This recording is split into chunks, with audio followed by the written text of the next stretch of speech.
Hey guys, especially all my boxing aficionados and friends and fighters and fellow trainers and enthusiasts. I have a really, really special guest tonight on um, Philadelphia's best trainer, Billy Briscoe. How you doing, Billy? I'm good. How about yourself? I'm doing great, man. I hear you're still in the gym. Yeah, I'm always in the gym somewhere. That's what we like. That's what we like. My mom dropped me off when I was 7. I never left. You never left. I love it. I love Yeah. it. How's your son doing now? Has he got something coming up? Where's he at with Nah, everything he right had now? something coming up, and it was supposed to be last week, but I don't know what happened. His promoter's having problems. I think. Yeah. Well, that's the game. I think it's That's still the aftermath of this COVID situation. correct. Correct. So Billy's you're a Philadelphia trainer through and through. Absolutely. Um, I guess most people would recognize the name Gabriel Rosado, and you kind of brought him up Yeah, he from. was the last guy I put a lot of time into, but I had a lot of guys before that too. Oh no, I know. So, being a New York, well, I'm a Jersey guy, but New York, worked a lot out of Gleason's with some guys there, but Yeah, I like Philadelphia these. is Philadelphia's got such a strong, rich history of boxing with, it goes back forever, right? Yeah, we had our first world champion, Danny Dockery, the 1900 bantamweight champion of the world. Yeah. And of course, Bernard Hopkins and Joe Frazier. And Bernard, my buddy, great guy, legend. yeah. Oh, yeah. So Last of the Mohicans. yes, he was, or is, I should say.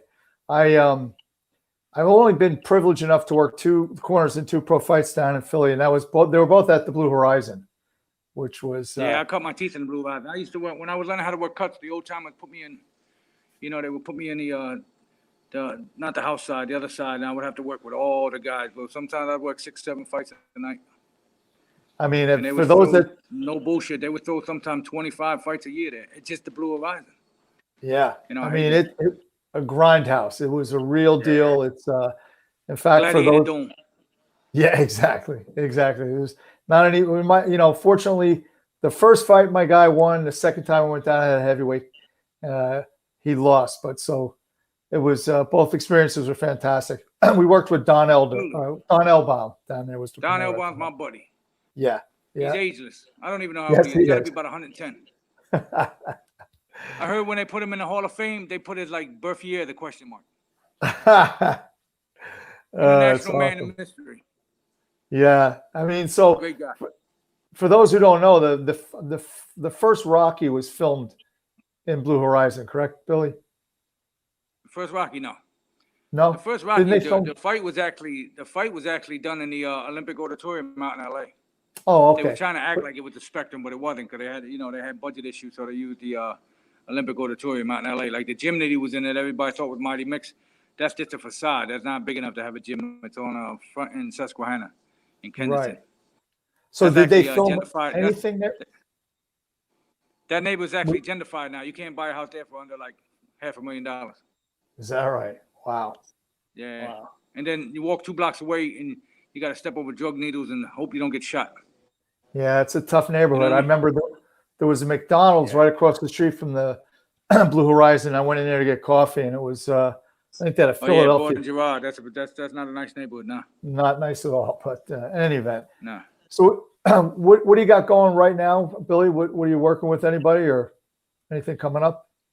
Well, I work with a lot of guys. I shadow train a lot of guys behind closed doors. You know what I mean? Mm-hmm. I Understood. don't take the credit. I work with them, but I don't take the credit. You know what I mean? Then So I was let me ask- overseas for a while training guys, but I had to sign non-disclosure agreements. Gotcha. You know, I understand. this is a hard way to make an easy buck. You got to get it while you can.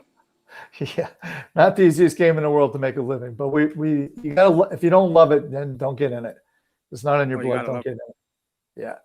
So what's the Phillies fighting style? The Philly shell. I mean, is that just an overstated thing, Billy? Is that something that's very common down there, or that was? Well, Philadelphia, yeah, that style originated here in Philadelphia many moons ago. I mean, a lot of guys catch punches, but it's different. Everybody uses it slightly different. You know what I mean? Mm-hmm. Yeah. Some guys, when I was taught by my mentor, the late great Mr. Wesley Moses, my guy was so, I don't know, God knows how many, 40 some odd years ago.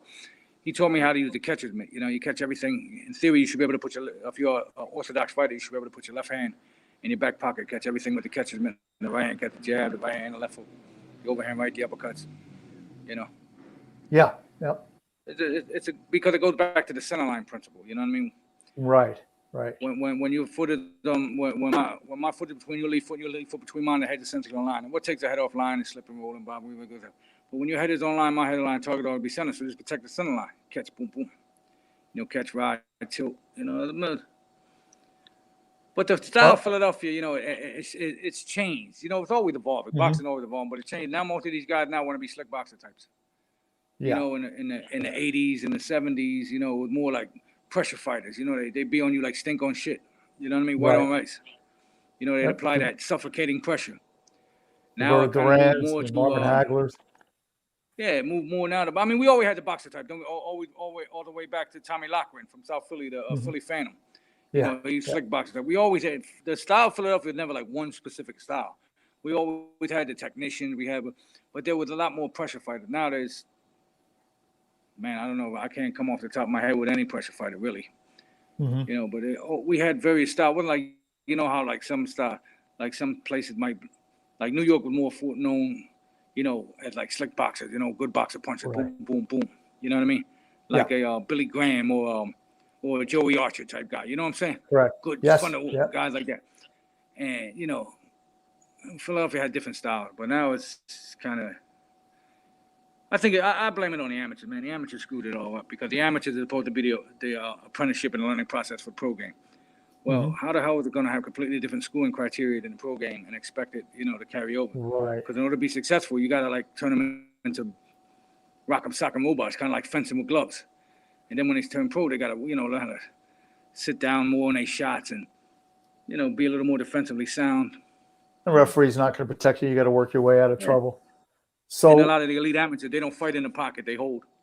You got to learn a whole inside game when you get, you know, like Andre Ward's a great fighter, tremendous fighter. But look at the transition he had to go from when he won the gold into when he, you know, blossomed as a professional and really how to be a complete, well-rounded fighter in all aspects. Took a while. What do you think about it? We got a couple big fights coming up, and I guess, you know, Pacquiao and Spencer's the next really big one. I'm a little concerned for Pac. I think it's be a tough fight for him. What do you think? What's your thoughts on that? I don't know. See, he's in a fight that nobody wins. He's in a fight with Father Time. You know what I mean? Exactly. He's 42 years old. Now everybody say, well, Bernard was 52. Yeah, he was. But the problem is the smaller the guys, the least their shelf life. You know what I mean? Yeah. Smaller guys don't last that long. By the time a smaller guy's 30, he's pretty much shot. He's on the back nine. Yeah. You know? Yep. He's 42, but I mean, he's taking great care of himself. And now, you know, with the technology and all the nutritional things and the recovery, like the hyperbaric chambers and the hypoxic training and all that stuff. You know, who to say that his body really isn't 32? I don't know. Right. But I think if we get even 90% of the 95% of the Pacquiao that showed up to fight Thurman, I think he beats Spence. You do? Okay. I don't think it'd be an easy fight, but I think he finds a way. You know, I think he comes out on top on points. You know, because how do you train for that? Where do you line up sparring? Where can you get sparring to emulate this guy? It's almost impossible. Right. Yep. That's absolutely. And you and I both know running and sparring, the two best conditioners. Everything else is supplemental. Exactly. If me and you had a guy and all we could do was run him, spar him, and table work, we can fight 10, 12 rounds, no problem. Yep. Well, I always supplemental. Yeah. I've always, in fact, conditioning and being ready to fight are more important because everybody's got. You get to that point, everybody's got great skill set. Everybody can fight. So now, what's elite level, everybody can fight. Right. And on elite level, 70% of the fights go the distance. Right. Exactly. You know. So you got to put the work in. And if you don't, it's going to show. It's going to show. Sun Tzu said in the book, The Art of War, victory is reserved for those who are willing to pay its price. You got to be able to pay its price in full. Yeah. So where do you think the state of the pro boxing game is right now, Bill? I mean, is it kind of coming back? The club shows. I think the club shows are still in. I think they're still, you know, having financial hardship. You know what I mean? Yes. But in Philadelphia, they're throwing one tomorrow and then they're throwing one the next day. Because I'm supposed to work the 24th, supposed to work the cuts with some guys on the 24th. Yeah, but it's not like it was. You know what I mean? It's really not. No. I mean, Atlantic City's Philadelphia, dead too, right? I mean, on a there's time nothing we was going on having there. we was having like in Pennsylvania we were having about 65 shows a year. Yeah. You know, California was having 100 plus. So you know we was having a lot. Now we're not having that much because you know the COVID shut everything down, and then even before then it was getting slow. You know. Yeah, I know in Like New now, York State. they only want to. I'm New sorry. York State. Go ahead. No, I was going to say New York State made it difficult when they raised the threshold on what you had a bond for fighters, and they made so the smaller shows like when we used to fight at BB King's or at Roseland Ballroom. Of course, Roseland's not around anymore, but it kind of shut those smaller venues down. But they seem to. Oh yeah, New York when they put that insurance, heavy insurance thing. yeah, Yeah, I read about that. That kind of puts a damper because you know club crazy. fighters they can't afford that No. like Joe DeGuardi from Star Boxing and stuff like that. Right. Come on, how's he gonna put up fights in a Paramount Theater and pay that kind of insurance? And then he still got to pay, you know, for the medical, got to pay the commission, got to pay the doctor, got to rent the venue, that's just a lot of money, man. Yeah. You know, everybody thinks that you know the streets are paved in gold in boxing, but it's not that. It's not true. No. You know, Paved boxing in blood. parallels life. 90% of the wealth is controlled by 5% of the individual. The other 95% of us are fighting over table scraps and crumbs. Absolutely. You know? And here we are. Told me as a kid this was a hard way to make an easy buck, but you know I ain't listen. Yeah. Well, like I said before, Billy, if it's in your blood, it's in your blood, and you got to go with it. Absolutely. Yeah. That's what Al Gavin told me many moons ago. It was in the Fantasia. It was crazy because they were throwing a fight in Fantasia it was a strip club in Queens, and they was actually having a fight there. It wasn't a strip club at the time. I mean, it was, but it was closed down. I had to fight that night. I had a guy. I can't remember who it was, but he fought Alan Conyers, which was with Fat Joe. Nice guy, and you know, I talked to Mr. Gavin. I said, Mr. Gavin, I said, how you been? Billy, how you doing? Blah, blah, blah.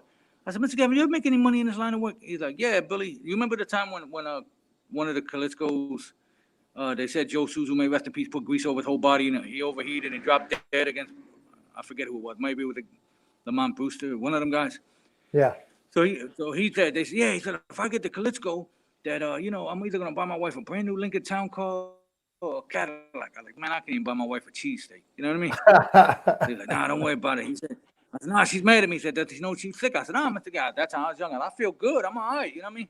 He said, no, Billy, you're sick just like the rest of us. When boxing's in your blood, it's there for life. I said, yeah. I mean, it has to be. Gavin, man, good people. Taught me a lot of stuff. Taught me, you know, taught me some little nice tricks. Yeah, you know, his thing about the cuts with pressure, pinching. He was big on pinching, and it works. I've used it a lot. Yeah, I guess you shut down the blood flow. Him and his buddy. Tourniquet. Yeah, direct pressure. Because all adrenaline chloride is the vascular constrictor. It's like you take your garter hose and you pinch it. That's all it is. Pinch it, yeah. And then you use direct pressure, and then you could use an end swell, which is cold, because cold's a natural vascular constrictor as well. And then, you know, things like that. But yeah, so Mr. Gavin and Mr. Bob Jackson, too, may rest in peace. They were good guys. Yeah, Good guys. Great men. They affected a lot of people in a very positive way. Grimacy Jim. Yeah. So do you get up in the North Jersey pocket at all for anything, Billy? Amateur fights or any pro fights or any sparring up here? You come into Patterson at all? I haven't been in North Jersey in a while. I had Gabe Rosado used to fight in. We used to fight when we were main event for a while. We used to fight at the Prudential Center up in Newark. We used to fight there. Yeah. Matter of fact, we beat Kasim Umar there, ex-world champion, and we beat Jose Roman there too, I believe it was. Yeah. Atlantic City. No, that was Newark. And they used to have a show. Might have been, no. It might have been in Union City. They used to have, it was like a German restaurant. And we used to have That was actually Jersey City or North Bergen, maybe. Was it North Bergen? I had a kid fight down there. North Bergen, that's where it was. It was a German. Yeah, I had a kid fight down there. Yeah. Yeah, it was like a German restaurant. Yes. Yeah. Kid Elvin Sanchez, a cruiserweight. We fought there. Yeah. Did Gabe fight? I don't get up there too much. I used to take some guys to the North Bergen Pal. They used to have. Oh, okay. Yeah. Yeah, I spent all my years in Patterson. There was a guy, he sounded like a shark. What's that? I took some guys up to Patterson too. We used to go to Ike and Randy's gym. Ike and Randy's, yeah, sure, absolutely, yeah. And Terrific, you must know Terrific then, right? Yeah, we used to go there. I went up there and I was talking with Bobby Gunn for a while. Well, before he fought Roy Jones, he called me up there and he asked me he wanted to talk to me. So we went up there and I took my guys up to the spar and we were discussing a few different things. I used to see Bobby. Hurt, you know what I mean? I think his shoulder was bad. Yeah, I used to see Bobby all the time because, well, my partner and my mentor, Joe Greer, trained Bobby for a while out of Patterson. But then Joe Greer, good people. He's like my second father. Was he in the Costello's gym up there? Yes, yeah, Joe, and then he had his own gym, Joe Greer's Boxing Academy. Yeah, yep. Joe was a pretty good fighter back in the day. He fought who was the trying to remember. He fought a big name guy out of Philly back in the day. Anyhow, but so I reconnected with Bobby at Global Gym, the gym Thomas Adamek had down in Jersey City. I was training in heavyweight. Yeah, that was nice. Yeah, real nice gym. I was training heavyweight down there, and Bobby was down there training with his son. So what's on the horizon? He's pretty good. Nothing really. Where do you think the amateur game is right now? See what's. Billy, the game is screwed. Yeah, you know what I mean? Right. Yeah. It's not like it used to be. You know what I mean? No. It's really changed over the years, and it shows in our Olympic program, which never been good anyhow for a while because the kids turn pro too soon now, you know. But how bad do you think COVID affected just fighting in general? Guys missing a whole year of boxing, right? Oh yeah, COVID definitely messed up the fight game. Definitely. So Billy, I see a lot of your training you post, and I really love it because it's the old school way, and that's the way I like to rock and roll. Keep it simple, work hard. What's your general philosophy on the boxing part of it, and then the strength and conditioning part of it?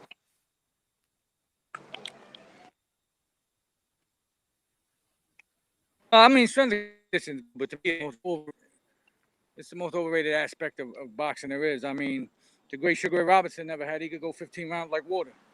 Joe Louis, Eddie Charles, Willie Pep, them guys never had it. And then they say, oh, yeah, but these guys are bigger, faster, stronger. Absolutely. But if they're bigger, faster, why they can't go a hard 12? These guys were going a hard 15. They didn't have the benefit of hypoxic training or super nutrition and strength and conditioning. They just had the old school, you know.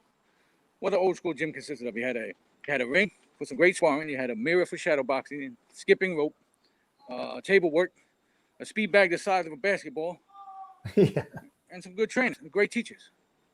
Yeah. And they were able to get it done. And no choreographed pad work, right? And pads. I believe pads are the most overused instrument in boxing. Absolutely, I agree. The most overused thing in boxing. Some guys, you know, they throw an 8-punch combination, but then their feet never leave. How can you throw 8 punches and your feet never leave? Yeah. Come on, bro. I mean, pads can be a great teaching tool. Don't get me wrong. They can be a great teaching tool. Yeah. But who uses them correctly anymore? Far and few in between. Right, exactly. It's got to be realistic. You train how you fight how you train. You don't throw a 15-punch combination in the same spot. Yeah. And you don't throw a jab. The guy's head's here. You're holding the pad over here for a jab. It doesn't make sense. No. Yeah, but not only that. Billy, I mean, how can you throw 15 punches and not even move the feet? You can't. Yeah, exactly. Yeah. You know, 100%. Like if me and you fighting, and if I want to throw a hard right hand, I'm not even going to throw a hard jab. I'm going to throw a fast jab just to find the range, and then throw the hard right hand. Because if I throw a hard jab, it'll knock you back. My right hand will fall short. Right. Exactly. Yeah, it's not going to reach. Right. That's what I remember one of the first things I learned, and remember hearing Joe say, if you're not touching somebody with the jab, don't bother throwing the right hand. Just pointless. Yeah, I mean, unless you're using it to gauge him, you know what I'm saying? That's about it, you know. But these guys didn't even gauge him. Yeah. They're just winging. Yeah. All right, Billy. Well, listen, what do you think's the next big fight after Spence and Pac? I'm not sure. Maybe Tyson and Wilder, if they could get that together. if they ever figure that one out. Yeah. Yeah. Hopefully they do. Hopefully. And I guess that's really about it on the horizon. There's nothing, I guess Canelo is the next, whoever he fights would be the next big fight.